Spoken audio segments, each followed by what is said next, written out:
Ads on reels కి ఏదైనా criteria ఉంటుందా అంటే అది ఎలిజిబుల్ కావడానికి అంటే అది రావడానికి ఏదైనా క్రైటీరియా ఉంటుందా అంటే నో అండి. యాడ్స్ ఆన్ రీల్స్ కి కూడా ఎలాంటి టైప్ ఆఫ్ క్రైటీరియా అవసరం లేదు. మీరు లైక్ మీకు 100 రీల్స్ లో కూడా మీకు యాడ్స్ ఆన్ రీల్స్ యాక్టివేట్ అవ్వచ్చు.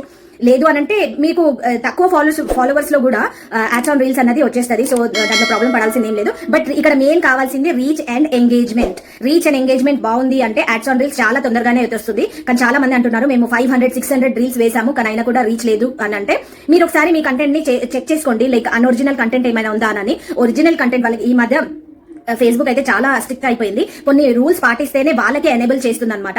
సో మీరు అలాంటి కంటెంట్ ఏమైనా కాపీ పేస్ట్ కంటెంట్ ఉందా అన్నది చెక్ చేసుకోండి. ఇంకా వీడియోస్ అన్నది స్టాటిక్ గా ఉండొద్దు. అంటే ఒక పేజ్ ఒక ఫోటో ఉండి దానికి మ్యూజిక్ యాడ్ చేసేసి రీల్స్ అన్నది వేసేస్తున్నారు. సో అలాంటి రీల్స్ మాత్రం వేయొద్దు. ఓన్లీ ఒరిజినల్ కంటెంట్ ఇట్లా మూవ్ అవుతూ ఉండాలి. ఇప్పుడు నేను మీతో ఎలా మాట్లాడుతున్నా ఇది ఒరిజినల్ కంటెంట్. సో ఇది నేను ఇలా మాట్లాడుతున్నట్టు ఇలా మీరు ఏదైనా మాట్లాడండి. అలాంటి కంటెంట్ అయితే డెఫినెట్లీ యాడ్స్ ఆన్ రీల్స్ అన్నది వస్తుంది. లేదు అనంటే చాలా కష్టమే. ఈ మధ్య అయితే అసలే ఇవ్వట్లేదు ఫేస్బుక్ వాళ్ళు. చాలా స్ట్రిక్ట్ అయితే అయిపోయింది.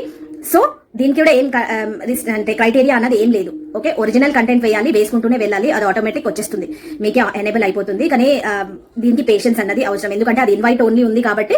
సో అది వాళ్ళు ఇన్వైట్ చేసేదాకా మనం వెయిట్ చేయాలి. మన పేజ్ పర్ఫార్మెన్స్ ని మనం పెంచుకుంటే కనుక చాలా తొందరలోనే యాడ్స్ ఆన్ రీల్స్ అన్నది యాక్టివేట్ అయిపోతుంది. బట్ ఒరిజినల్ కంటెంట్ మీదనే వర్క్ చేయాలి. ఇది ఒకటే. Okay, thank you.